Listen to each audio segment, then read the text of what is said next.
Hey everyone, this video is about how to build new habits. So basically, Atomic Habit, this is a book that I have read recently. It is a book by James Clear, and this is a definitive a guide to breaking bad behavior and adopting good ones, showing on how small everyday routine compound into the massive positive change over time.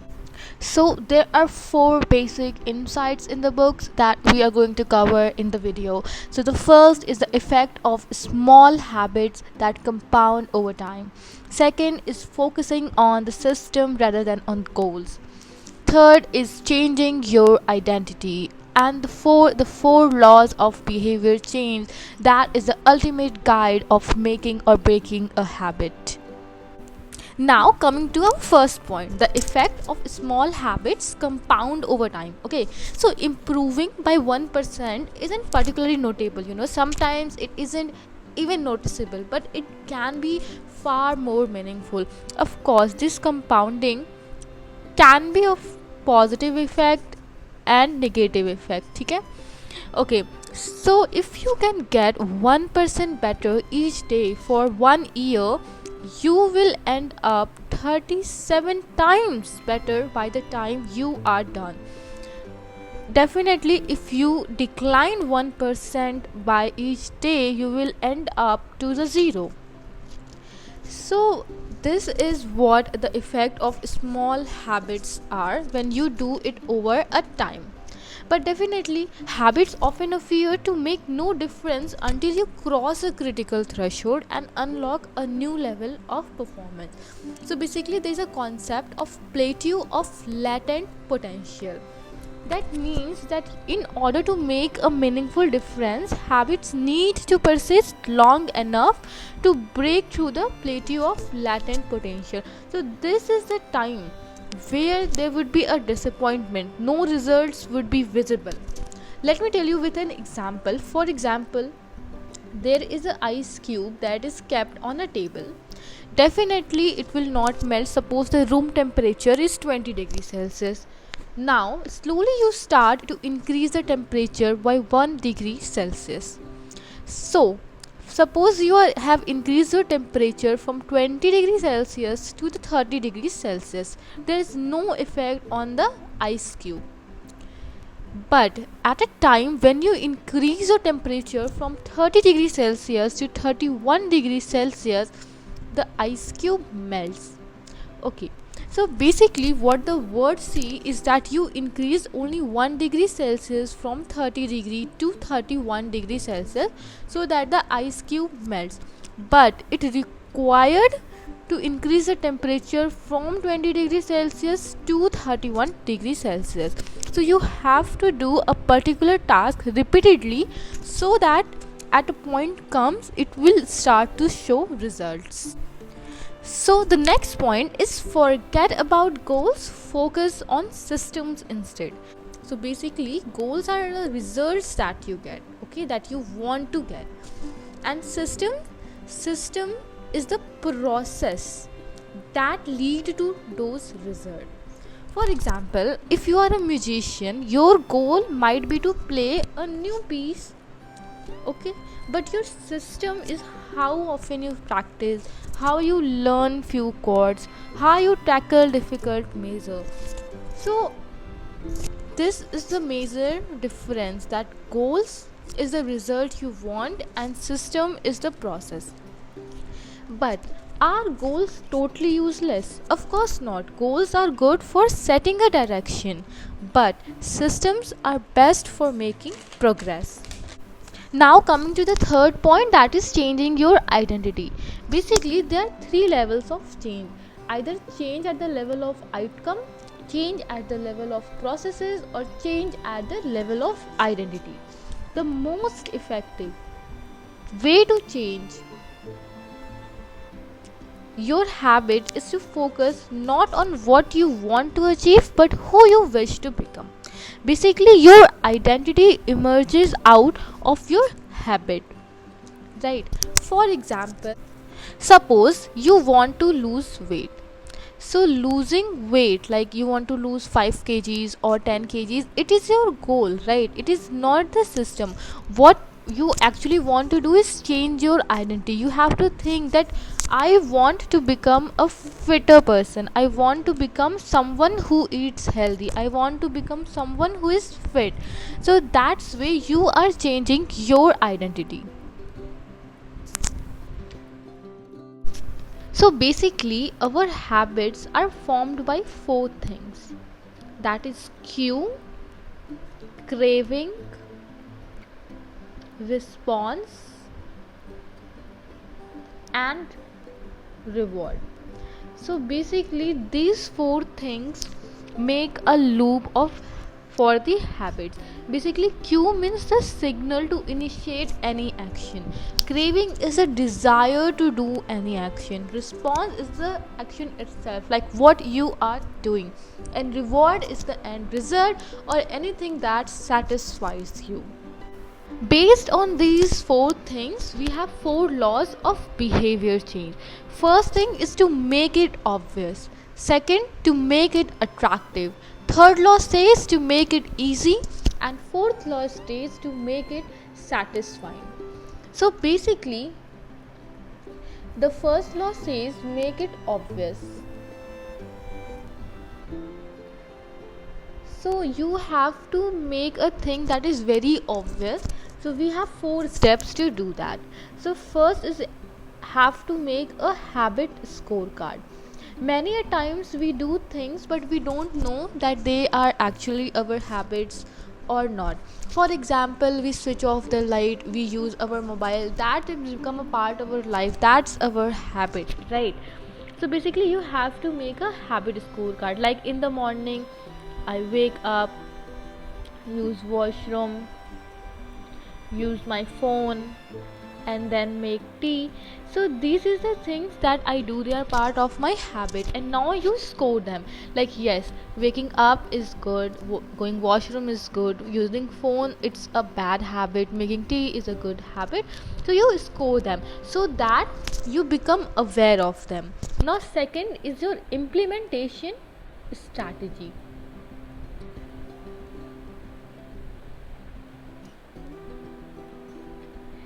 Basically the best thing to make it obvious is to say things like I will, any behavior that you want to say, at time, in location. For example, if you say that I will paint a painting, right, tomorrow, definitely you will end up not doing that. But when you say that I will draw a painting at 6 o'clock on Tuesday in my study room, then definitely you are making it obvious to complete that thing, to make it your habit. Next thing is use habit stacking.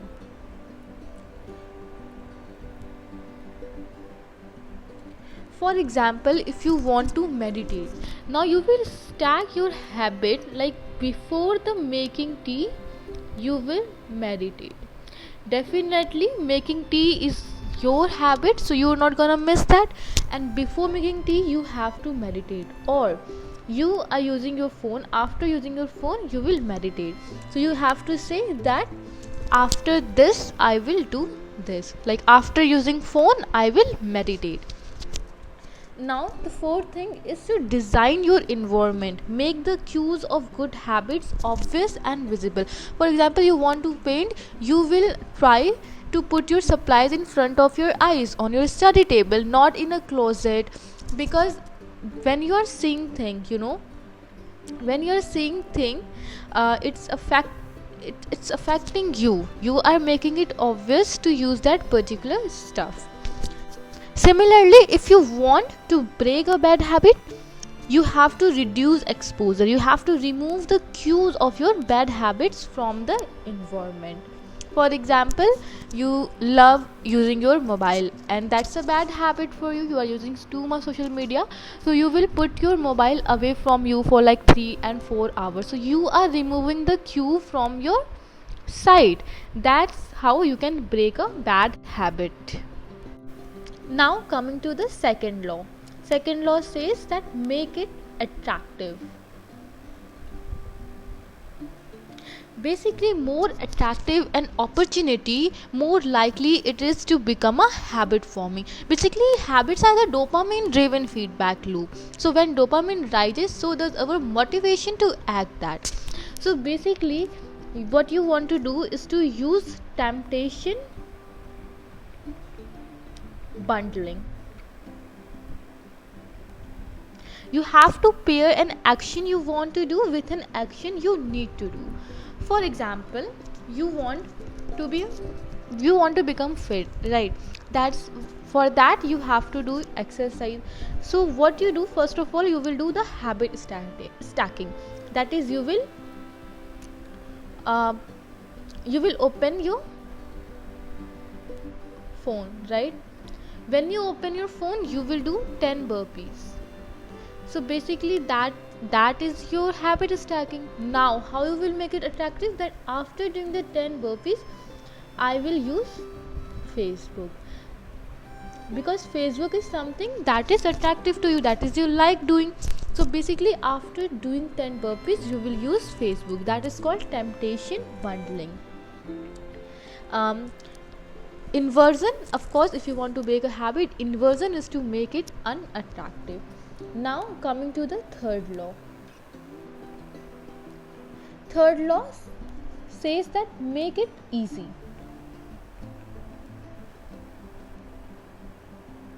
So basically you have to reduce friction. Decrease the number of steps between you and your good habit. Like I said, for example, if you want to paint, right?